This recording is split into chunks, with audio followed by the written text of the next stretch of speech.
Hi, my name is Lindsay, and I'm going to be a senior at the College of Worcester, and I'm going to talk about ways to deal with returning to school and, the sort of transition process after a long break away. So I know when I've been away from school for, extended periods like summer, it can kind of be weird to get back into the swing of things.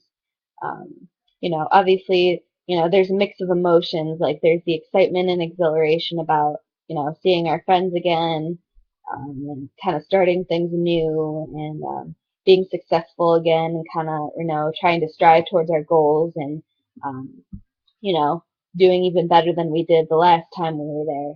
But at the same time, I feel like a lot of us can relate that, there's also the fear and anxiety of whether or not we can handle the workload. Um, Also, not knowing the social situation, whether our friends are going to be there or not for us. But also, I think one of the biggest things is sort of the fear of change, of not knowing, what the outlook will be like for the semester, what our routine will be. And it's funny because we're creatures of habit. We crave knowing what's going on. So it makes sense that we would have a fear of the unknown, and we're almost trying to figure out this plan ahead of time before we really have a way of figuring it out. Um, but also, in addition to that, I think the biggest thing that kind of gives us problems is something that many of us don't really think of, which is sort of the fear of responsibility. A lot of us are probably used to sitting at home, laying on the couch, not doing much of anything. So the fact that we're returning to something and we're actually going to be responsible for things and have commitments and, consequences if we don't follow these commitments that could affect our lives, that's scary. We have a fear that we're going to screw up. People are trusting us, and we don't want to be a failure. So I think that's sort of the underlying cause of fearing getting, going back to school or kind of being anxious about it. In addition to fearing the change that goes along with it.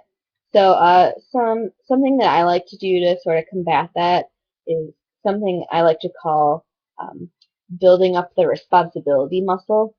And I know that sounds kind of corny, but it's something simple that you can do at home. Um, so it's kind of getting yourself back into the mindset of having commitments and responsibilities again. So, in addition to the things we have to do to go back to school, like buying books and going back to school shopping for supplies and clothes and different things like that, um, this is where, like, maybe a couple weeks before school starts, you start setting small goals for yourself for productive things that you could do in your life.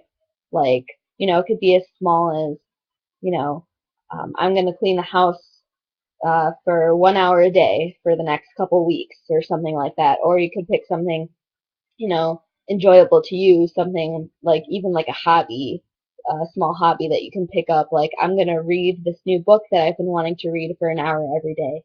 And not only does that give you a sense of accomplishment and mastery, just, doing something that's productive and achieving it, um, but it also gives you a way to distract your mind from sort of the anxieties that you're thinking about for the upcoming year. So pick something that's of interest to you or that you need to do, and I would start applying that. It'll make you feel good, and it will just distract you from whatever thoughts are racing around in your head. And you could even bring that with you, and into the couple first weeks of school to help distract you or get you back into the swing of things. Like, if you bring your book with you into the first couple weeks, that'll distract you whenever you're feeling anxious or whatever it is that you pick. It can help you with the transition to ease that a little bit. Um, Also, obviously talking to friends will be good. Another thing I like to do is I like to contact my friends from school a couple weeks ahead of time, ask them when they're getting to campus, maybe make some plans or compare schedules. So that kind of, combats that fear of the unknown. If you create plans or kind of know when you can meet up with your friends, they'll kind of create a forecast for the semester, so you can know maybe when you're going to eat lunch with them or different things like that. So you can kind of start to build your sense of consistency ahead of time. And also that, creates a support system when you talk to your friends. And also another thing that I find is really helpful to ease the transition when you get to school is, talk to your family. You can use Skype and different things like that. That's a wonderful source of communication. And then obviously there's, your on-campus counselors, teachers, professors, your roommate, different things like that. So I highly suggest that you use some of the things I talked about to ease your transition back into school. I'm sure you'll do great. You were able to be productive in past semesters before and to reach your goals, and I'm sure you can do it again. That's it. Thanks.